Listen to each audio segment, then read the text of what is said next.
Senhor, nós te agradecemos pela oportunidade de estar aqui na tua presença, Senhor. Obrigado, Senhor, por teu cuidado conosco. Obrigado, Senhor, por nos avisar, ó Deus, por ser o bom pastor que cuida das ovelhas, mesmo no tempo de dificuldade, mesmo no tempo de angústia, o Senhor está sempre cuidando do teu povo. Nós queremos, ó Deus, nos colocar debaixo do teu cuidado, Senhor, porque o Senhor também respeita a nossa decisão de buscar ou não a tua presença, Senhor. Então nós queremos realmente que o Senhor nos guie, que o Senhor nos proteja e que o Senhor também nos discipline quando necessário, Senhor. Ó Deus, guia-nos, Senhor, nos caminhos certos. Pedimos a Ti, em nome de Jesus. Amém. Ok, nós estamos acompanhando no livro de Ezequiel, esse tempo de cativeiro. Temos falado várias coisas sobre os períodos em que ele profetizou. E na semana passada a gente viu algumas mensagens de restauração antes desse período, assim, como no livro de Jeremias, Ezequiel também tem um período, assim, tem uns capítulos e um período de tempo também em que ele fala especificamente sobre restauração. Era uma época de juízo, era uma época de muita aflição, a época do cativeiro. Durante os primeiros 24 capítulos de Ezequiel, ele fala mais sobre juízo, ele fala mais sobre destruição, sobre a disciplina de Deus, sobre a nação de Israel, que culminaria, né, com a destruição de Jerusalém. Então, os primeiros 24 capítulos são mais sobre juízo, mas nós vimos na semana passada algumas profecias já nesse período em que ele fala sobre restauração. Depois do capítulo 25 em diante, ele fala sobre outras nações, porque Deus usou outras nações para julgar seu povo. Ele usou Babilônia, usou Egito, usou a Síria e Síria. Então ele usou outras nações para julgar seu povo, mas depois ele falou assim, mas eu também vou julgar essas outras nações. Então, no capítulo 25 em diante, ele fala de outras nações. E depois nós vimos que no capítulo 33, né, eles recebem a notícia bem atrasada de que Jerusalém tinha caído. E quando veio essa notícia que Jerusalém tinha caído, aí, que é no capítulo 33, aí no capítulo 34, que é onde nós vamos começar hoje, ele começa a falar sobre restauração. Okay? Então, assim como Jeremias tem vários capítulos, que Jeremias, esses capítulos do livro de consolação de Jeremias não foram necessariamente na mesma época que ele profetizou. Agora, Ezequiel, ele é um livro cronológico e ele, assim que Jerusalém caiu, assim que, vamos dizer assim, era a última esperança. E vocês talvez não tenham aqui, né, mas aquela folha que eu dei para vocês com as 4 colunas da esperança e da firmeza, assim, a nação de Israel como nação de Deus era firmada em 4 colunas, né, que era a aliança de Deus com seu povo, a terra de Israel, a cidade de Jerusalém, onde estava o santuário, e o descendente de Davi, que era o descendente de Davi, que era o rei sobre o seu povo. Então, essas 4 colunas eram a firmeza. Eles achavam assim, nós estamos na terra, tem sofrido alguns ataques, mas nós estamos na terra. Eles achavam que a aliança estava em pé, mas eles tinham quebrado a aliança. E Jerusalém ainda tem, o templo está aqui. Nós ainda temos um descendente de Davi no trono. Então eles ficavam assim, com essa esperança de que pode parecer o pior, mas ainda Deus não nos abandonou. E Jeremias e Ezequiel, que viveram nessa época, eles foram falando, a cidade vai cair, vocês vão ser arrancados da terra, eu estou quebrando a minha aliança com vocês, minha aliança no sentido de, Deus não estava quebrando a aliança de forma perpétua, mas ele estava quebrando as condições da aliança que tinha de proteção, de defesa, de estar com eles, ele estava suspendendo. E nós vimos em Ezequiel como Deus conduziu para o templo, onde a glória de Deus se afastou do templo, se afastou da cidade por causa das abominações que eles fizeram. Então, tudo isso era para mostrar que aquilo em que eles estavam confiando, e aí que entra essa questão que nós podemos aplicar para nós. No que nós estamos confiando? Nós somos a nova aliança, nós temos aliança no sangue de Jesus, nós somos a igreja, Deus jamais vai nos abandonar. Sim, Deus jamais vai abandonar, mas existem coisas que podem ser retiradas. Deus retira a sua presença, Deus retira a sua glória, Deus retira a sua proteção, né, por causa da nossa infidelidade, né? Então, a aliança é algo que tem responsabilidades, ainda que Deus tenha feito uma aliança incondicional com Abraão, uma aliança incondicional com Davi, uma aliança incondicional através de Jesus, não vai voltar atrás.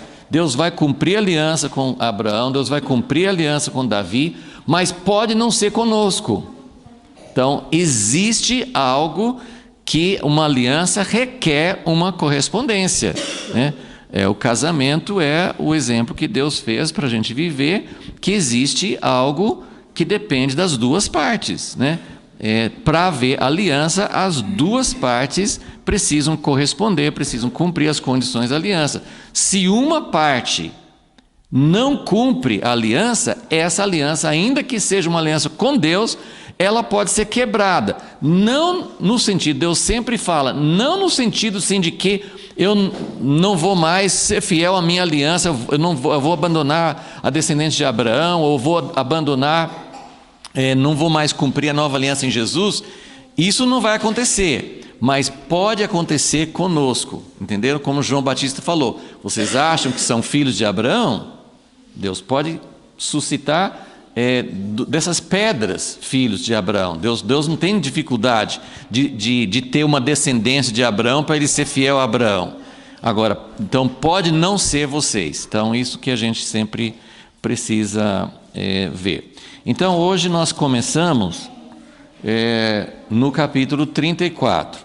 Como eu tenho enfatizado, assim, é bem significativo que essas profecias começaram logo após a queda de Jerusalém.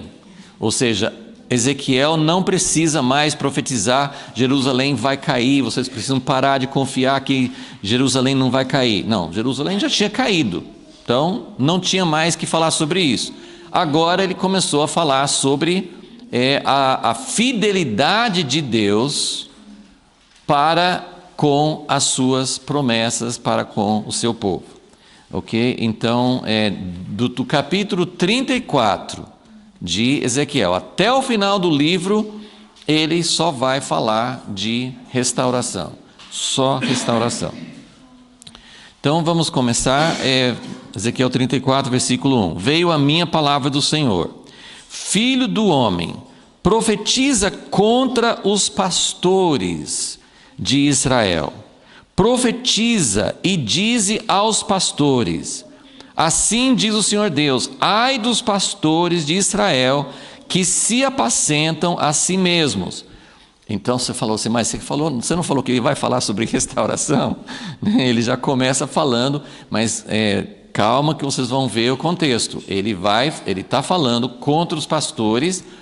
E quem são os pastores? Contra quem Ezequiel, contra quem Deus está falando por meio de Ezequiel? Que às vezes ele fala explicitamente sobre profetas. Eles tinham profetas. Contra reis. Eles tinham reis, príncipes, governantes, né? Quem eram os pastores? Contra quem que ele está falando quando ele fala pastor? Não tinha igreja evangélica naquele tempo, então não tinha, né, a figura do pastor que a gente conhece hoje. Claro que nós podemos nitidamente fazer a relação com pastores, mas é importante você entender assim, contra quem, qual era o contexto que ele estava falando nessa época. Eu não vou agora, pelo menos, eu não vou reler muitos textos que tem antes, mas Deus sempre usou, por causa do contexto que o povo naquela época vivia, eles tinham muito, uma das atividades principais que eles tinham era pecuária, né? Era assim, rebanhos. Então eles tinham, né, ovelhas, tinham mais usado de ovelhas, né? Mas eles tinham outros rebanhos, né, de cabritos, de vacas, de gado, mas ele falava assim, usava principalmente essa figura de ovelhas, e isso é usado na Bíblia toda, né? Em vários lugares. Então, quando Deus falou assim, eu tirei meu povo do Egito, guiei como rebanho, ele sempre fala em Deuteronômio, em Isaías, nos Salmos, ele sempre compara o seu povo a um rebanho. E, portanto, as pessoas que estavam à frente do rebanho, que cuidavam do rebanho, ou pelo menos que deveriam cuidar do rebanho, eram chamados de pastores. Então, esse termo pastor é interessante porque é usado para englobar não só um rei, um príncipe, mas todas as pessoas que eram responsáveis. Então, aí entrava os sacerdotes, que eram líderes, todas as pessoas, né, profetas, todas as pessoas que eram consideradas de alguma forma líderes, que cuidavam do rebanho. E por isso, quando nós aplicamos isso, eu vou sempre repetindo isso para sempre ficar claro, que as profecias do Antigo Testamento, elas têm uma aplicação literal. Quando Ezequiel, né, é isso que nós estamos assim, enfatizando bastante, que é importante a gente entender, porque a igreja cristã, não é o meu assunto, assim, eu poderia falar muito tempo sobre esse assunto de Israel e a igreja, mas a igreja cristã ao longo dos séculos, e isso começou lá no comecinho, 100 e poucos anos depois da igreja primitiva, já começou uma linha de interpretação da Bíblia, e isso na época que nem tinha o Novo Testamento ainda, porque demorou bastante para ter as escrituras do Novo Testamento. Então, antes mesmo que houvesse assim uma definição exata assim do Novo Testamento, as pessoas liam as escrituras. O que eles tinham? O Antigo Testamento, que a gente chama o Antigo Testamento, e muitas pessoas hoje estão até falando que é uma terminologia que não é bíblica, né? Deus não falou assim, eu estou dando a Bíblia para vocês, né? Não tem, né? A palavra Bíblia é livro, né? Em grego, então assim, a Bíblia, né? Não é um termo bíblico, né? Não existe essa palavra Bíblia, e não existe a palavra, essas são as escrituras do Velho Testamento, e essas são as escrituras do Novo Testamento. Isso não é, a Bíblia também não fala assim. E quando a gente fala Velho Testamento, já cria dentro de nós uma ideia assim, velho, não é válido hoje, ultrapassou. E isso não poderia ser mais distante da verdade. Então até as pessoas, né, os judeus messiânicos, por exemplo, eles falam assim, as escrituras hebraicas, né, porque todo o Antigo Testamento foi escrito em hebraico, o Novo Testamento foi escrito em grego. Então assim, às vezes eles usam outros termos justamente para fugir dessa ideia assim de velho e novo. Claro que é bíblico falar que Jesus trouxe a nova aliança. Jeremias falou da nova aliança, mas o que é a nova aliança no conceito original? Então, essas escrituras, elas têm uma aplicação literal. O que é aplicação literal? Eles estavam, Ezequiel, Jeremias, estavam falando para o povo de Israel, estavam falando, vai haver uma restauração. está na pior época, chegou ao ponto máximo. Aquilo que Deus previu lá atrás com Moisés: se vocês forem desobedientes, eu vou usar vários graus de disciplina. Eu vou primeiro pegar de leve, depois vou pesar um pouquinho mais, depois eu vou aumentando, para vocês se arrependerem, para voltarem, para não ter que usar a medida mais drástica. Mas tem uma medida drástica, que é cativeiro. Então nós estamos estudando esse período, quando veio a medida mais drástica de que Deus poderia usar, que não era dizer: nunca mais vocês serão meu povo. Não era isso. Eu vou arrancar vocês da terra, vou permitir que a minha casa, onde está o meu nome, a minha cidade, o descendente que eu coloquei sobre o trono, Deus está falando assim: eu vou permitir que eu seja envergonhado. A gente pensa assim: Deus permitiu que o povo fosse disciplinado. Mas vocês já pensaram sobre o que Deus passou, a vergonha que Deus passou? Hoje acho que nós não vamos chegar lá, mas no capítulo 36 aqui, ele vai falar assim: eu fiquei com vergonha. Deus falou assim: eu fiquei com vergonha, eu fui envergonhado, e eu vou resgatar. Deus fala: eu vou resgatar a minha honra. Isso é lá no capítulo 36. Mas Deus está dizendo: eu vou chegar ao ponto máximo, mas esse ponto máximo não é irreversível, não estou abandonando para sempre. Então, as profecias, elas têm um cumprimento literal. O cumprimento literal é: este povo de Israel, que foi para o cativeiro, vai voltar. Ah, mas isso já aconteceu. Ficaram 70 anos no cativeiro e voltaram. Mas a gente nota que essas profecias falam muito sobre um outro retorno. Porque várias coisas que falam aqui sobre a restauração, primeiro que eles foram para Babilônia, foram para a Síria, mas tudo na região que hoje nós conhecemos como Iraque. E depois que a Pérsia dominou Babilônia, né, no tempo de Daniel, também muitos judeus foram para lá, né, que é a região que nós conhecemos como Irã. Mas é por ali, não é assim uma grande abrangência. E as profecias falam de um retorno de todas as nações distantes, dos confins da terra. Deus vai buscar o seu povo e trazer de volta. Então, claramente, a restauração que ele está falando não é a restauração de Babilônia apenas, foi um primeiro cumprimento, mas tinha uma outra, nem tinha acontecido a segunda diáspora, e ele já estava falando da restauração, ok? Então, essas profecias têm um cumprimento literal, mas também tem um cumprimento espiritual. Nós podemos aplicar. Nós não podemos, o que eu estava dizendo assim, que no início da igreja, a igreja aprendeu a interpretar as Escrituras de uma forma que deixasse esse cumprimento literal de fora.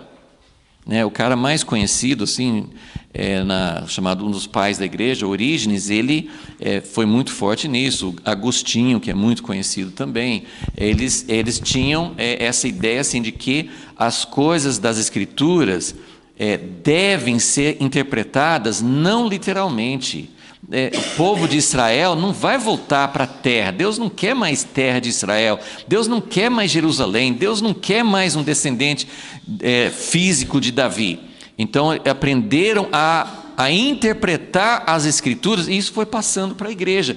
E nós, mesmo que ninguém aqui tenha feito um curso sobre isso, nós aprendemos a ler a Bíblia assim, porque todo mundo lê a Bíblia, todo mundo prega, todo mundo usa, né? Esses dias a gente estava conversando assim, com um grupo de irmãos, mesmo pessoas, eu por exemplo, meu pai cria na restauração literal de Israel.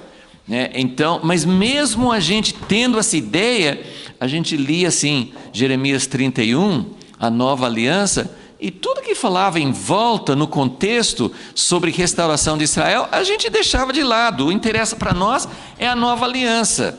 Ezequiel, nós vamos ver também a profecia dele, ok? Então, isso é um grande erro, né? Nós interpretarmos a Bíblia como se o que eles queriam dizer naquela época para aquele povo não fosse verdade. Torna, na verdade, Deus um mentiroso, né?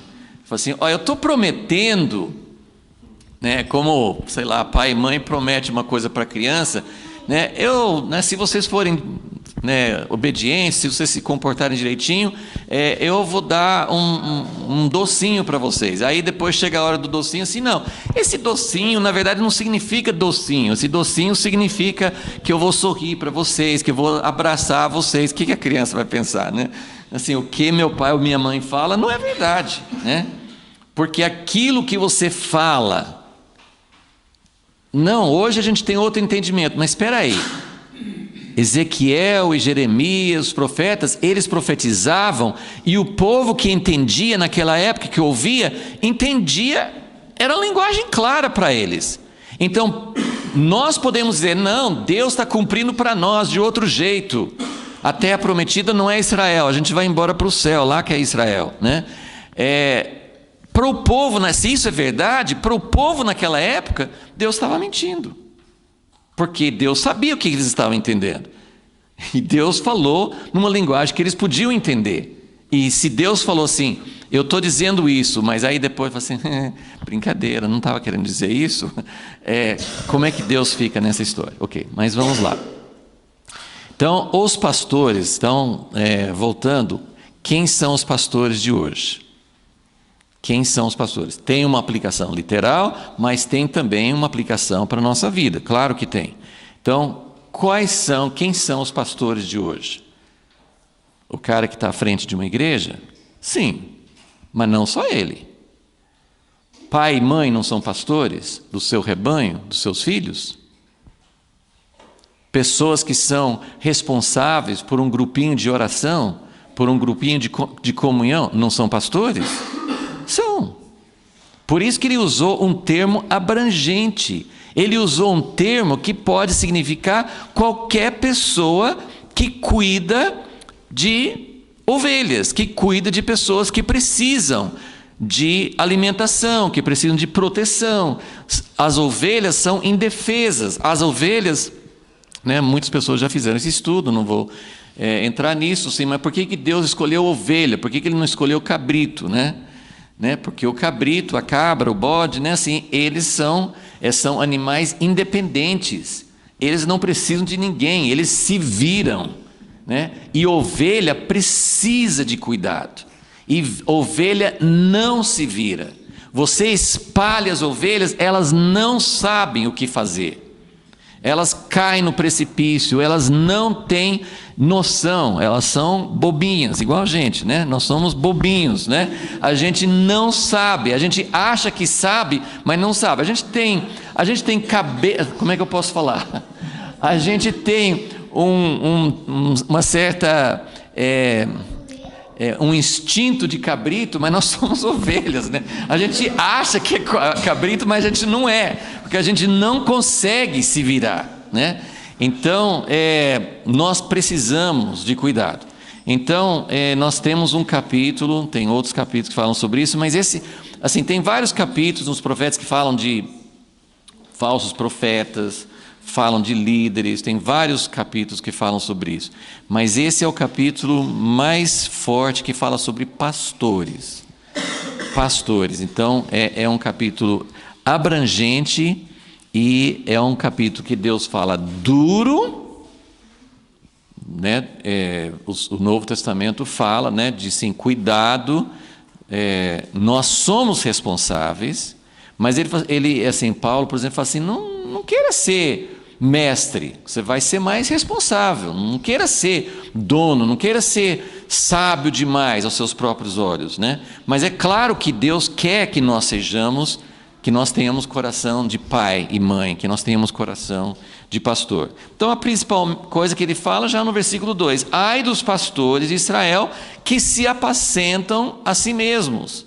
O pastor, ele fica o dia inteiro cuidando das ovelhas, para que as ovelhas tenham o que comer, para que as ovelhas sejam protegidas. Então, ai daqueles que apacentam a si mesmos. Não apacentarão os pastores as ovelhas? Comeis a gordura, né? Vocês se aproveitam do rebanho, vocês comem a gordura, vocês se vestem da lã, degolais o cevado, né? Vocês matam aquele animal que está pronto, assim, isso na comparação, né? Não tem nenhum paralelo, né? Não é para matar nenhuma ovelha para a gente se alimentar, mas era a figura do rebanho, né? O rebanho era criado para trazer alimentação, mas ele está dizendo, vocês estão cuidando só tendo em vista a vocês mesmos, vocês não estão cuidando realmente do rebanho. E aí ele dá a lista no versículo 4, a fraca não fortalecestes. Sabe aquela ideia assim, de muitos líderes? Se a pessoa fica pedindo muita ajuda, deixa para lá, que vá para outra igreja mesmo. Fica assim, sempre me perturbando, sempre pedindo ajuda. Né? Assim, gente, o pastor para quê? Né? Para que é? Para que Deus colocou pastores? Para cuidar de quem não consegue se cuidar. Então, o fraco não fortalecestes, a doente não curastes, a quebrada não ligastes. A desgarrada não tornastes a trazer. Aqueles que não querem ficar aqui, quantos... Né? Gente, meu objetivo aqui não é ser crítico de pastor. Eu falei no início que todos nós somos pastores de alguém. Se nós não somos pastores de ninguém, tem alguma coisa errada. Porque de alguém nós precisamos ser pastores. Isso não significa ministério público, isso significa cuidado. Cuidado. Ter cuidado de quem precisa de cuidado, se importar com quem está fraco, doente, quebrado, né? Mas, assim, a ideia que eu quero passar é, quando alguém dá muito trabalho, é claro que existe uma decisão própria. Tem ovelha que não quer receber cuidado, tem ovelha que tem a cabecinha de bode e vai sozinha mesmo, né? E tal, assim, isso acontece. Mas o que eu quero dizer é, quando qualquer líder, e isso pode sim, isso tem a ver com filhos, isso tem a ver com pessoas, não fomos nós. Uma coisa importantíssima que aprendi anos atrás, né, alguém falou, nunca esqueci, que Jesus, né, em João 17, ele falou assim, Pai, eu cuidei daqueles que o Senhor me deu. Em outras palavras, Jesus estava assim, não fui eu. Se fosse eu, talvez eu não teria escolhido Pedro. Mas o Senhor escolheu. Deus coloca pessoas na nossa vida. E eu tive a oportunidade de, assim, sempre vendo, quem que Deus colocou? Eu não escolhi.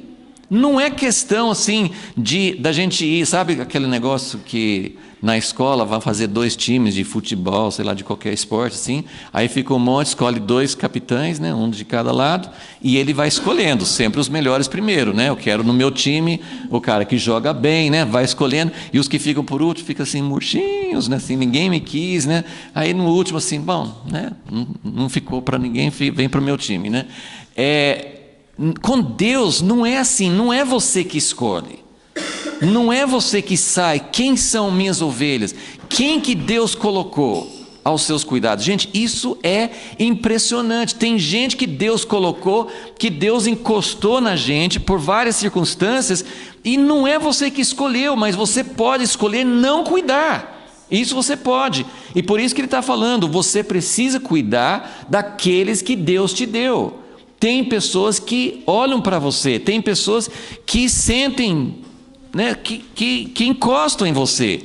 Então, são pessoas que Deus colocou para você cuidar, né? Então, essas pessoas, você não deve falar assim, gente, se alguém, né, eu vou usar um exemplo assim, né, que acontece muito nas igrejas, mas que pode acontecer em qualquer situação mais informal também. Sim, gente, se vocês não estão gostando da igreja aqui, tem muitas igrejas por aí, podem ir, né? Então, muitas vezes a gente tem essa atitude assim, alguém não gosta, eu não preciso agradar ninguém, fica aqui quem quiser. Isso é porque no Brasil, você pode abrir um salão em qualquer lugar e vai encher de gente, parece, né? Não sei, né? Assim, pelo visto, você, né, quantas pessoas abrem uma igrejinha e vai gente lá. Então tem gente. Agora tem lugares que passam o ano inteiro e nenhuma pessoa, né? Países muçulmanos, países assim, que não tem essa abundância. Lá eu acho que os pastores não falam: você não está gostando daqui, vai para outra igreja, porque não tem outra igreja para ir. Mas a questão é quem que Deus colocou sob a nossa responsabilidade. Então ele fala, né, versículo 4, no final: a perdida não buscaste, mas dominai sobre elas com rigor e dureza. Tá? Então isso é o pastor que não é segundo o coração de Deus, dominar com rigor e dureza. Versículo 5: assim se espalharam por não haver pastor, e ficaram para pasto de todos os animais do campo, porque se espalharam. As minhas ovelhas andam desgarradas por todos os montes, por todo o alto outeiro, sim, as minhas ovelhas. Isso é outra coisa, né? Quantos pastores falam, e isso a gente pode falar, claro, se são nossos filhos, a gente fala assim: são meus filhos. Mas você já pensou que também você não escolheu, né? Eles falam assim em filmes futuristas que as pessoas podem escolher, né, o DNA, as características. Eu quero um filho de olhos azuis, eu quero um filho, né, assim, né, futuristas, né, as ideias assim, de ficção é que um dia você vai conseguir escolher. Mas não foi esse o jeito que Deus fez. Deus colocou o cruzamento de genes, os cromossomos, é aleatório. A criança nasce e você não escolhe o sexo, você não escolhe o temperamento, você não escolhe nada. Então, não são seus filhos, não são suas ovelhas, não pertencem. Os filhos não nos pertencem, são nossa responsabilidade, mas elas não são nossas. Elas não nasceram para cumprir os nossos sonhos. Elas não nasceram para fazer aquilo, né? Antigamente, assim, né? Sempre tem aquela coisa: o pai tem uma empresa, o filho tem que dar sequência à empresa do pai. Ou o pai é médico, veterinário, ou fazendeiro, ou seja lá o que for, ele quer que o filho seja da mesma profissão. Né? Tem tantas e tantas histórias de pessoas que ficam frustradas a vida inteira porque estão tentando cumprir as expectativas dos pais e não é aquilo que elas têm, né? Não é também na filosofia moderna que cada um procura a sua felicidade, porque Deus nos deu a responsabilidade de pai e mãe para direcionar. Então nós precisamos entender o que é ser pastor, o que é ser pai e mãe. Não são nossos filhos, não são nossas crianças, não são propriedade, são minhas ovelhas, Deus falou. São minhas ovelhas. E Deus vai, um dia, a grande pergunta que eu tive lendo esse capítulo é: Deus, tudo bem aqui, vamos mais um pouquinho, eu vou ler um versículo, depois eu vou fazer essa observação, que é a pergunta que surge no meu coração, assim: tá bom, Deus é o pastor, mas por que Deus não cuidou antes? Porque até o momento de Deus intervir na história e de Deus falar assim: tá bom, vocês foram pastores egoístas, vocês se serviram, vocês deixaram minhas ovelhas se espalharem, vocês deixaram minhas ovelhas serem mortas, vocês foram totalmente egoístas e não pensaram nas ovelhas e muito menos em Deus, que deu a responsabilidade. Então Deus fala assim: eu vou assumir, vocês foram totalmente errados, fracassos, eu vou assumir. Mas vamos ler um pouquinho mais para chegar nesse texto. Então ele fala, versículo 6: as minhas ovelhas andam desgarradas por todos os montes, sim, as minhas ovelhas andam espalhadas por toda a face da terra, sem haver quem as procure, nem quem as busque. Gente, é muito doloroso você pensar em Deus olhando para nós, no Brasil, mas mais ainda em outros países e em outras situações, situações de favela, situações de miséria, situações de abandono. Você pensa na Síria, você pensa em países assim destruídos, você vê aquelas imagens de pai e mãe sendo mortos. Isso acontece na África. Tem pouca gente que fala da África, mas tem uns países na África, Nigéria, tem vários países na África onde tem terroristas que assassinam famílias inteiras. E aí você tem crianças, algumas delas que viram, que têm idade suficiente para absorver a imagem, crianças que viram os pais sendo mortos e que estão sem pais. Imagine assim, ovelhas sem pastor. Gente, é uma coisa assim terrível. Agora você pergunta assim, Deus está falando assim, eu vou buscar minhas ovelhas, mas Deus, tem muitas ovelhas hoje que ainda não foram, ninguém, o Senhor mesmo não fez essa intervenção. Então essa é a pergunta, por quê? As minhas perguntas dificilmente têm resposta, tá? Então, às vezes vocês pensam assim, ele fez a pergunta, logo ele vai responder. Não vai responder. Versículo 7, portanto, ó pastores, ouvi a palavra do Senhor.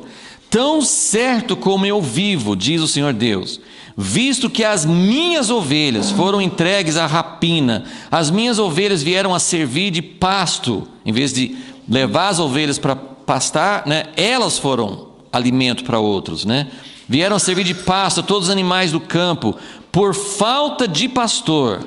Os meus pastores não procuram as minhas ovelhas, pois se apacentam a si mesmos e não apacentam as minhas ovelhas. Portanto, ó pastores, ouvi a palavra do Senhor. Assim diz o Senhor Deus: eu sou contra os pastores, requererei as minhas ovelhas das suas mãos, e eles deixarão de apacentar as ovelhas, não se apacentarão mais a si mesmos. Livrarei as minhas ovelhas da sua boca, e não lhe servirão mais de pasto.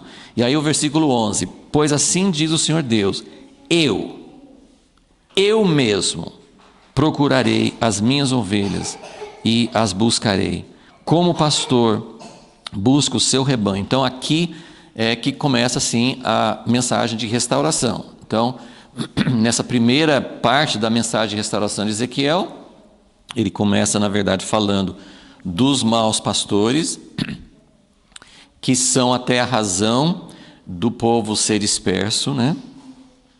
E ele fala que ele mesmo vai fazer uma intervenção, ele mesmo vai começar a buscar. Mas até chegar esse momento de intervenção, muitas vezes passa tempo, muitas ovelhas morrem. Claro que Deus tem algo em mente, Deus não vai deixar essa injustiça assim, Deus vai cuidar. A Bíblia fala em Apocalipse 21, no livro de Apocalipse, acho que capítulo 7, depois no capítulo 21 também, ele fala de restauração, que na eternidade, na nova terra, Deus vai congregar todos aqueles que choraram, né? Que, como ele falou nas bem-aventuranças, aqueles que choram serão consolados. Então, quando você lê ou vê na televisão ou fica sabendo de injustiça, Deus não explica como ele vai acertar essas coisas, mas que ele vai acertar, ele vai acertar. E a minha consolação sempre, assim, a única maneira que eu consigo encarar essas coisas é assim de pensar, gente, sofrimento físico é terrível. Sofrimento é terrível. Para nós, nesse corpo, é uma das piores coisas que pode acontecer. Sofrimento físico. Morte é uma coisa terrível, né? Uma criança ser morta, ela não ter oportunidade de viver. Mas a Bíblia fala que essa vida não é o final da história. Não é o final da história. Então isso significa que tem algo, tem uma eternidade.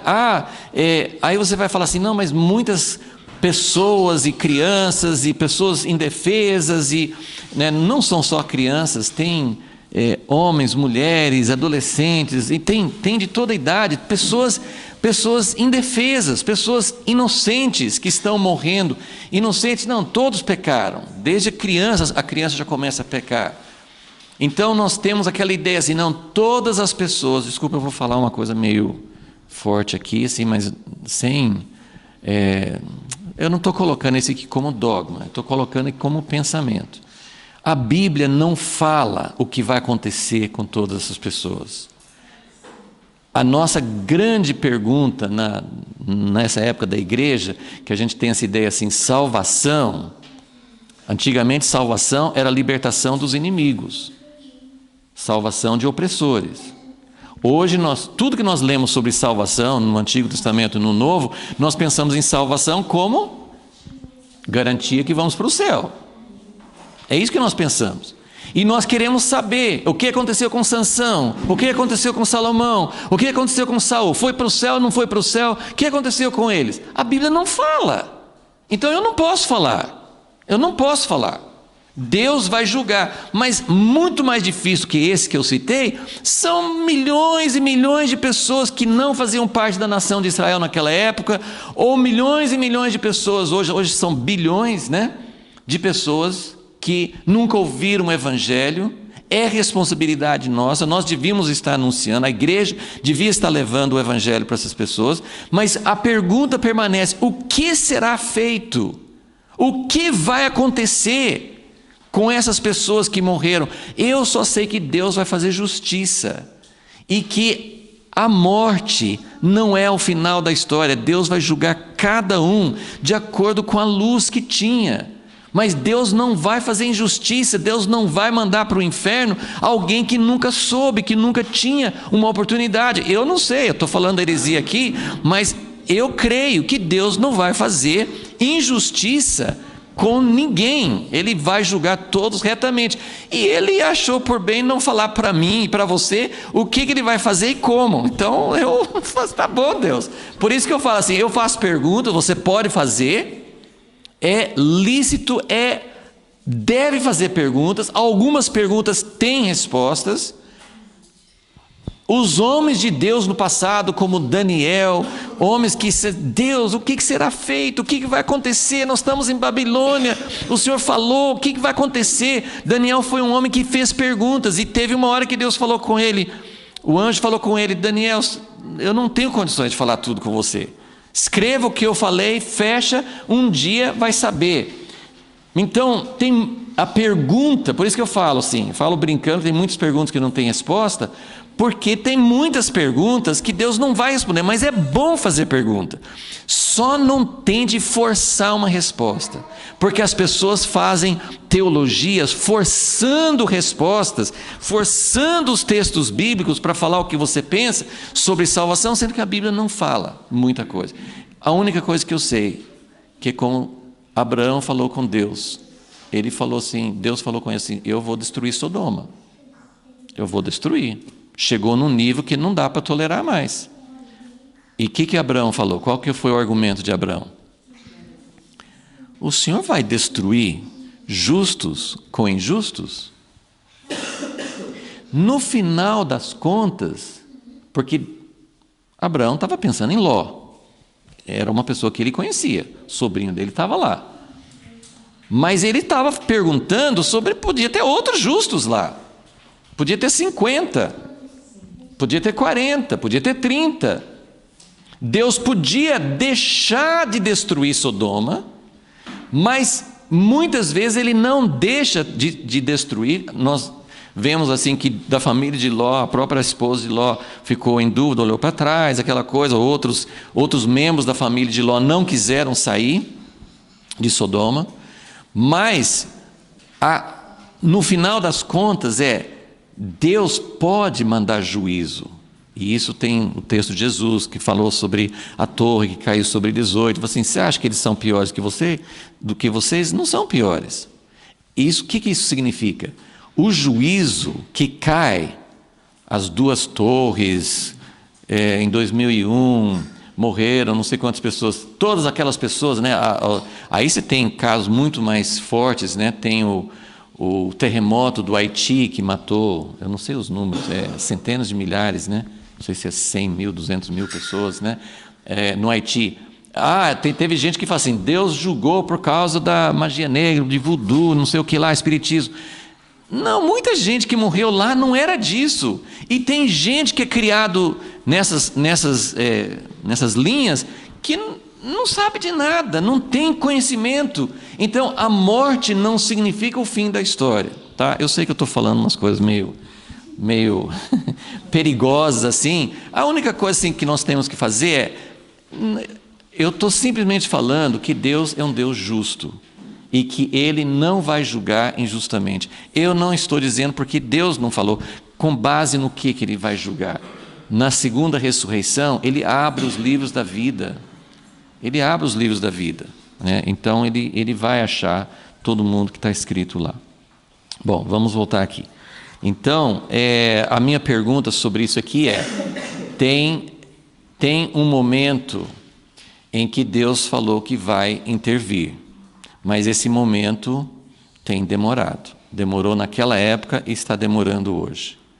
Porque, como já citei, esses países, né, como a Síria, como outros países assim, que tem centenas de milhares de pessoas inocentes morrendo, por causa de governos ruins, por causa de guerras, né, por causa de situações, muitas pessoas inocentes morrem, e Deus está falando, um dia eu vou intervir na história e eu vou buscar todas as minhas ovelhas. Novamente, vamos lembrar das duas aplicações aqui. Sobre quem que Ezequiel está falando aqui? Quem eram ovelhas de Deus aqui, em Ezequiel 34? O povo de Israel. Aqui, a aplicação literal é essa. Ele está dizendo, e ele fala, olha aqui, ó, versículo 12, né?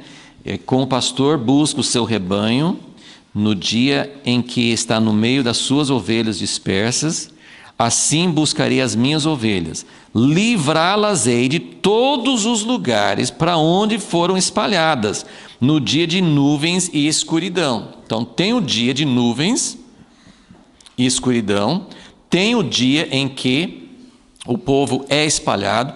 Ezequiel estava vivendo num desses dias. Houve outras épocas, né, como no ano 70, houve muitas épocas. No Holocausto, onde Deus estava no Holocausto? Por que Deus não livrou todas as suas ovelhinhas do Holocausto, né? Então tem o dia de nuvens escuras, de opressão, de aflição. Mas aí ele fala, versículo 13, tirá-las-ei dos povos, as farei vir dos diversos países, as trarei à sua terra e as apacentarei nos montes de Israel, junto às correntes, em todos os lugares habitados da terra. Em bons pastos as apacentarei, nos altos montes de Israel será a sua malhada. Ali se deitarão numa boa malhada, pastarão em pastos gordos nos montes de Israel. Eu apacentarei as minhas ovelhas, eu as farei repousar, diz o Senhor Deus. A perdida, então, tudo que o pastor devia fazer lá no versículo 4, ele está falando aqui, versículo 16. A perdida buscarei, a desgarrada tornarei a trazer, a quebrada ligarei, a enferma fortalecerei, mas a gorda, então, né, melhor a gente não ser gordo, né? A gorda e a forte destruirei. Agora nós precisamos entender outra coisa aqui. Vai começar um outro aspecto. Apacentá-las-ei com juízo. Versículo 17. Quanto a vós, então primeiro ele falou dos pastores, todo tipo de pastor, todo tipo de pessoa responsável. Vocês não fizeram, eu vou fazer. Aí depois ele fala, eu vou buscar a perdida, eu vou buscar a doente, a quebrada, né? Todas aquelas que estão com problema. Agora, a gorda e a forte, eu também vou julgar. Claro que não é por ser gordo e forte que Deus quer. Estou falando, né? Isso aqui não é literal, tá, gente? Isso aqui não é literal.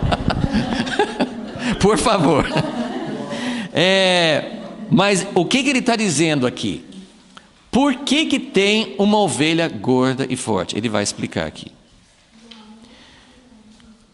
Versículo 17. Quanto a vós, então ele vira, ele para de falar dos pastores e agora ele vai falar com as ovelhas. Ele vai falar com as ovelhas. Quanto a vós, ó ovelhas minhas, assim diz o Senhor Deus, eu julgarei entre ovelhas e ovelhas. Tem ovelhas que são opressoras, que são dominadoras. E todos nós já vimos, sei lá, se a gente não tem muito costume com ovelha, mas todo mundo já viu animais juntos, tem sempre aquele que é mais forte e fica, os cabritos são terríveis nisso, assim, elas vêm e tiram, mas isso acontece entre galinhas, entre qualquer tipo assim, de criação, tem aquelas que não deixam as mais fraquinhas comerem, Então, eu vou julgar entre ovelhas e ovelhas, entre carneiros e bodes, porque no meio das ovelhas tem bodes. Não vos basta pastar o bom pasto, a vez de pisar o resto? Olha que espírito, que espírito errado, assim, Ele come o que dá para comer, o que ele não dá para comer, ele pisa, para que os outros não comam. Não vos basta beber as águas limpas, a vez de sujar o resto com os vossos pés? Quanto às minhas ovelhas, elas pastam o que foi pisado com os vossos pés, e bebem o que foi sujado com os vossos pés. Por isso o Senhor Deus assim lhes diz, eu mesmo julgarei entre ovelhas gordas e ovelhas magras, visto que com o lado e com o ombro dais empurrões. Ninguém faz isso na igreja, claro, Isso não sei, não sei de onde que ele tirou isso aí, Com o ombro dais empurrões, com os vossos chifres escorneais todas as fracas, até as espalhais para fora. Eu livrarei as minhas ovelhas para que não sirvam mais de presa, e julgarei entre ovelhas e ovelhas. Então, gente, Deus vai julgar toda espécie de opressão, toda espécie, e gente, isso aí é falta de perdão, é falta de misericórdia. Sabe aquela parábola que todo mundo conhece, do servo que tinha uma dívida assim, que ele podia trabalhar por 200, 300 anos e nunca pagaria, Lembra, Jesus contou a parábola de um servo que tinha uma dívida enorme e o Senhor, com misericórdia, perdoou. Essa é a dívida que todos nós temos com Deus. E Ele nos perdoou. Então, ele devia milhões e milhões de reais. E aí ele encontra com um colega dele, um conservo, um colega. Ele não é o senhor desse servo. Ele é um colega.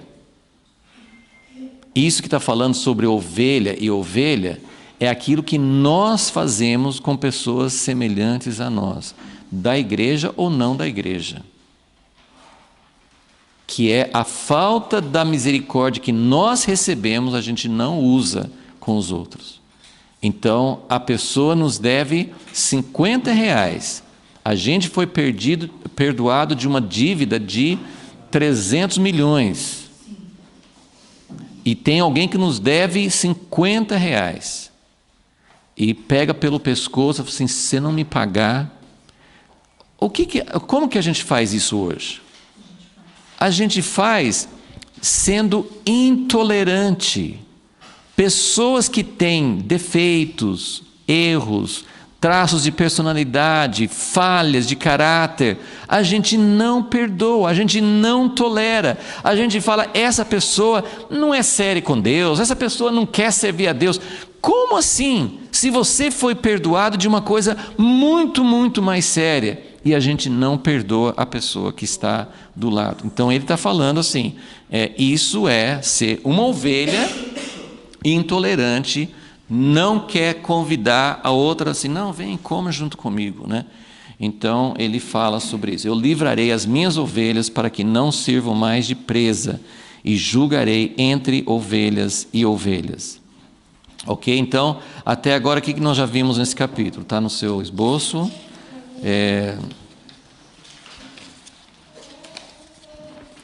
Nós já falamos sobre a falha dos pastores. Nós vimos que Deus mesmo resgatará seu rebanho como verdadeiro pastor, eu mesmo. Depois nós vimos que Deus também julgará as ovelhas que são dominadoras e opressoras, que são intolerantes, que são sem misericórdia em relação aos outros, né? E agora nós estamos no quarto ponto, aqui no versículo 23. Levantarei sobre elas, lembra que assim, Ezequiel está transmitindo uma mensagem de Deus, ele está falando sobre restauração. E então ele fala assim, o que é a primeira coisa que Deus vai... Não é necessariamente assim a sequência, né, na ordem, mas assim, a primeira coisa que ele fala é: eu vou restaurar o coração de pastor. Eu vou restaurar... Primeiro ele fala assim, eu vou levantar, eu mesmo vou ser um pastor, Deus vai ser um pastor. Mas nós sabemos que Deus sempre usa pessoas. E aqui agora ele fala sobre essa figura de Davi. Lembra que é uma das 4 colunas que Deus permitiu que fosse... Todas as 4 foram destruídas. Todas as 4. Né? Todos os descendentes de Davi foram levados para o cativeiro, foram mortos. Não, aliás, até hoje, desde Zedequias, desde essa época, nunca mais houve um descendente de Davi no trono de Israel. Nunca mais. Então, o que Deus está falando assim? Eu vou levantar sobre elas um só pastor, o meu servo Davi, e ele as apacentará, porque tem vários... Davi era um pastor de ovelhas, lembra? Davi era um pastorzinho de ovelhas, como garoto. Mas ele é chamado no Salmo 78, por exemplo, no finalzinho do Salmo 78, acho que é versículo 70, 71, no finalzinho do Salmo 78, Deus fala a respeito de Davi como aquele que apacentou o seu povo. Então Deus vai... ele mesmo vai ser o pastor, mas ele é o pastor através de pessoas. Ele é o pastor dos filhos que não são seus, mas que pertencem a ele. Ele é o pai, ele é o pastor, ele é o pastor de todas as ovelhas. Nós temos que sempre ter essa consciência de que nós estamos simplesmente desempenhando uma função. Deus quer ser pai, Deus quer ser mãe através de nós. Deus quer ser pastor através de nós. Então, esse coração de pastor, né, e hoje não vai dar tempo, mas eu só vou fazer referência a alguns, mas deixa eu só terminar de ler esse capítulo, estamos quase no final. Então, ele vai levantar Davi. Então, essa é uma das promessas que ele tinha feito, era uma das colunas que Deus tirou naquela época, mas ele vai pôr de volta, ele vai colocar seu servo Davi, ele vai apacentar, versículo 24, eu, o Senhor, lhe serei por Deus, e o meu servo Davi será príncipe no meio delas, eu, o Senhor, o disse, farei com eles uma aliança. Lembra que a aliança tinha sido quebrada, né? Era uma das colunas também. Então aqui ele está falando de 2 colunas, ele está falando de Davi, que vai voltar a ser governante sobre eles. Quem que é Davi? Em princípio é o próprio Jesus, mas Davi representa o governo de Deus, e isso ele quer exercer através de nós. Ninguém aqui é Davi ou Davi. Jesus veio como o Davi e ele vai ser o Davi verdadeiro no final, que essa profecia, ela vai até o final, está falando da restauração final. Então essa restauração vai trazer Jesus de volta ao trono, mas antes disso ele quer restaurar em nosso coração esse mesmo coração de Davi.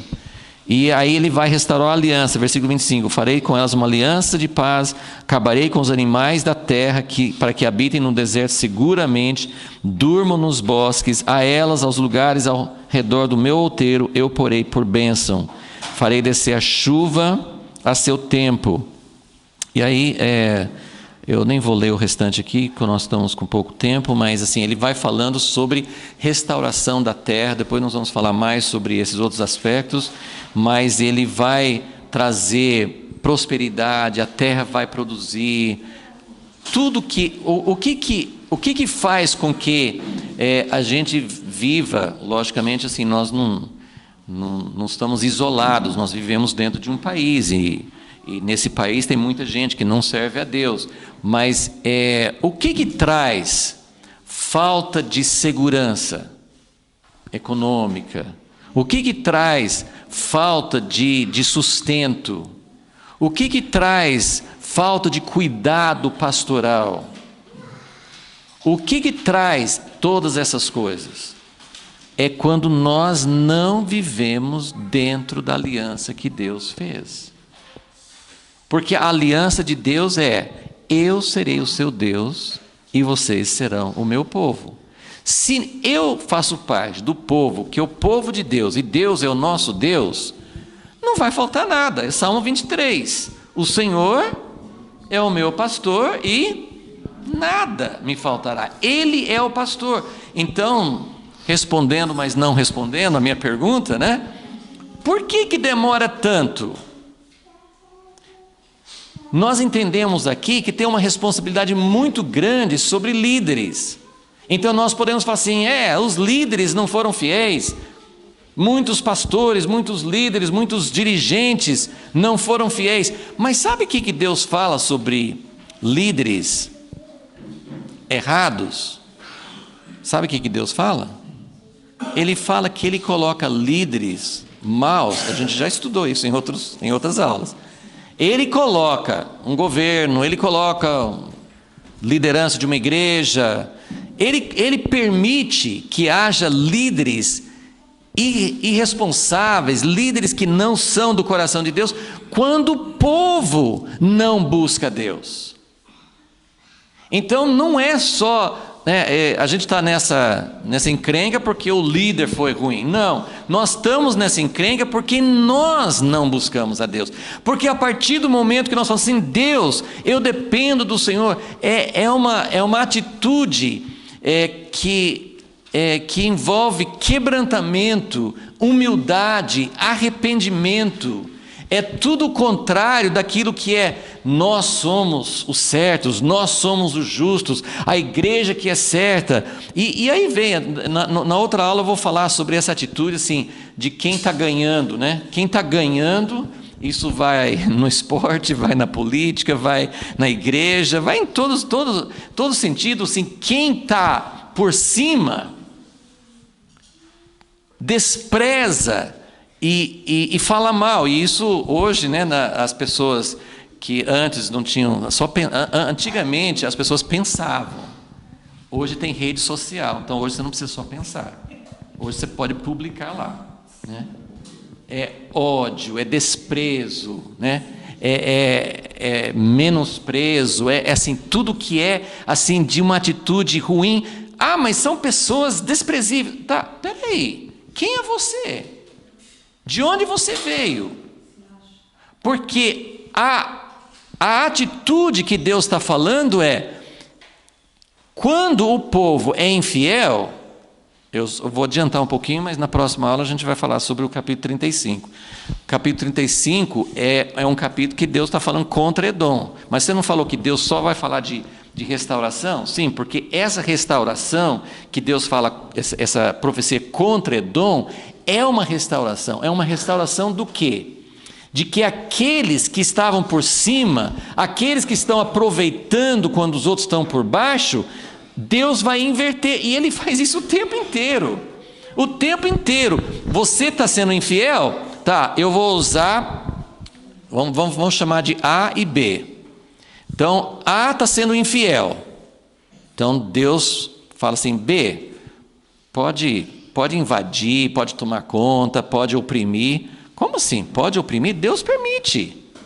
Aí B entra assim: eba, nós agora é gente, agora nós estamos por cima. Aí Deus fala assim: o quê? Você está por cima? Agora eu vou inverter, né? Agora você vai ficar por baixo. Porque a gente fica assim meio, quando a gente lê a Bíblia, a gente fica assim, Deus fala assim: eu mandei a Síria, eu mandei Babilônia. Aí Deus fala assim, depois tem outra profecia, por que vocês foram e pisaram no meu povo? Mas peraí, não foi o Senhor que mandou pisar no povo, no meu povo? Mas eles pisaram, mas achando bom. Então toda situação, se Deus tira uma liderança, isso acontece nas igrejas, isso acontece em muitas situações, acontece economicamente, uma empresa que está bem, de repente fica mal, e aí a outra empresa assim, vamos tomar posse, vamos invadir, vamos rebaixar, vamos oprimir. Deus é contra todo tipo de arrogância, todo tipo de orgulho. Se você acha que está por cima, não é isso que fala no Novo Testamento? Quem está em pé, veja que não caia. Você acha que está em pé? Você está em pé pela misericórdia de Deus. Seja humilde, comece a orar pelos que estão por baixo. A nossa atitude, por isso que eu sempre falo, a igreja é todo um assunto, né? Mas assim, é difícil não tocar nisso. A igreja não é para participar de política. Então um cristão nunca pode ser um político? Pode, tem exemplos muito bons na Bíblia de um cristão que é político, e tem exemplos na história também.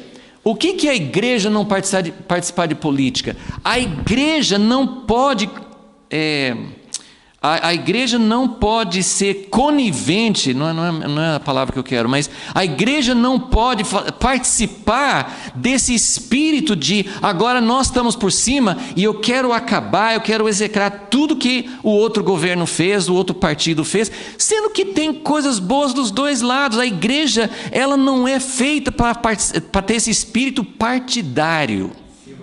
O espírito revanchismo, o espírito partidário, né? No esporte, né? Esporte não seria esporte se não tivesse esse espírito assim, né? de estar por cima. Mas eu fico pensando, gente, no milênio, sei lá, na eternidade, como é que vai ter esporte? Porque esporte é uma coisa maravilhosa. Mas esse espírito de dominar o outro, Jesus vai inventar alguma coisa que nós deturpamos a ideia do esporte, que a competição dentro de um espírito normal é uma coisa boa. Mas essa ideia assim, né, de todo corintiano não sei o quê, todo palmeirense, não sei lá, esse espírito, gente, de verdade, gente, nós não podemos participar disso.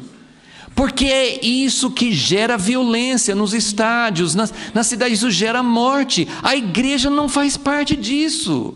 Vocês estão entendendo? Nós temos que ter um outro espírito. Nós podemos torcer para um time, nós podemos ter preferências políticas, nós não podemos participar de partidarismo. Nós não podemos ser parte desse espírito de querer pisar e vingar e colocar para baixo, porque Jesus é o bom pastor que busca aquele que está quebrado, aquele que está derrotado, aquele que tá lá embaixo. Você pode fazer, ele está embaixo porque ele merece. Você também merece estar onde ele está.